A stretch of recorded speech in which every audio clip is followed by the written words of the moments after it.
So you see I got a lot of wood. I've been splitting it using the kindling cracker over there. Got a bunch of it here. Problem is my smokers are on the other side of the house.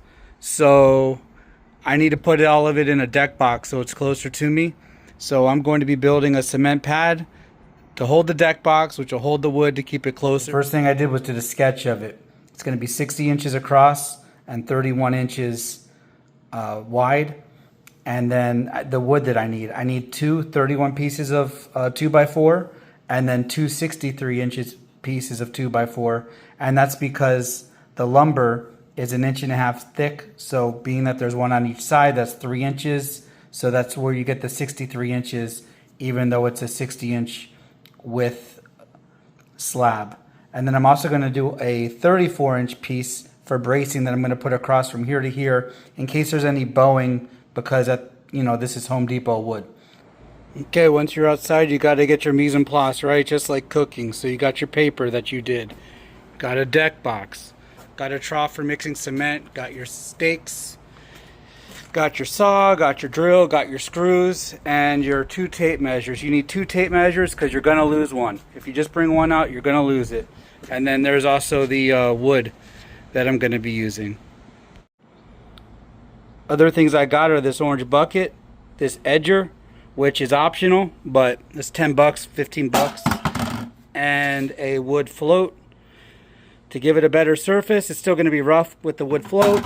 And then stay tuned to see why I got this 1 gallon measuring container. To find out how much Quikrete you need, you go on their website. They'll calculate it for you once you give them the square footage for 4 inches of height. And they'll tell you how many bags. It said I needed 10. I bought 12 because better to be safe than sorry. This is a Home Depot project, so you're always guaranteed 2 trips to Home Depot. So I'd rather that second trip be for returns than having to make that second trip to get stuff that I didn't get the first time. So if you remember the picture, it was going to be 2 63-inch pieces and 2 30-inch pieces. Well, I made my mark right here at 63 inches. I should have more than enough space to for the rest of it, thinking these were 8-foot sticks of lumber, but if you look, it's only 7'8". Stupid me assuming I bought a 2x4x8, I guess. But see, that's part of Home Depot's plan to get you there for the second visit. Luckily I have spare pieces of scrap lumber, so far I won't need to make that second visit except for returns. We'll see how it goes. Okay, so that's where the pad's going to end up. You can see that far corner over there is higher. So what I'm going to do is I'm going to dig out a bunch of dirt in that area, just toss it down the hillside, and then using the level, right, I'm going to start with the area that's the highest, and I'm going to stake it in the ground with the stake right here. I got a bunch of them. I'm going to put the stakes in, use screws to hold them in place, starting at the highest point. Then I'm going to bring up all the other corners level with that point over there, and then add a couple more stakes to secure it, and then it'll be time to mix the cement and pour. Okay, here it is, all staked in place, ready for the pour. Look at the bubble. The line's touching towards the back because there's a slight slope away from the house down the hill, just so there's some drainage. Same here on the other side, and then side to side is level on the front, side to side is level on the back, and again diagonal. The back is slightly higher, so it drains towards the front. Okay, so these are 60-pound bags of concrete, and here it says add 1.9 liters of water, approximately, maximum 3.3 liters. It's really hot out, so I'm going to add 2.5 liters per 60-pound bag. I'm going to do 120 pounds at a time to speed it up.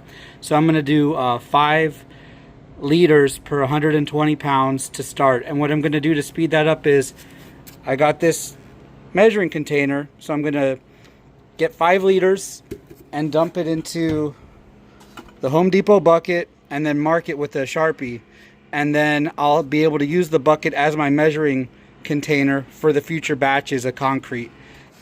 Okay, we're going to get the pad ready to pour. First, we're going to get all of the soil wet, and then I'm going to spray down the 2x4s with non-stick spray to make them easier to break off.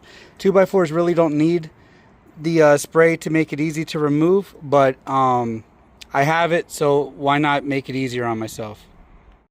Okay, I wet down the area, I sprayed down the forms. Now it's time to mix the cement. The best way to open this bag is to stab it here with the shovel, here with the shovel, and then just down here, and then open up the sides like doors and dump it out into the bin. Just like that. So I'm going to do that with 2 bags, add the water.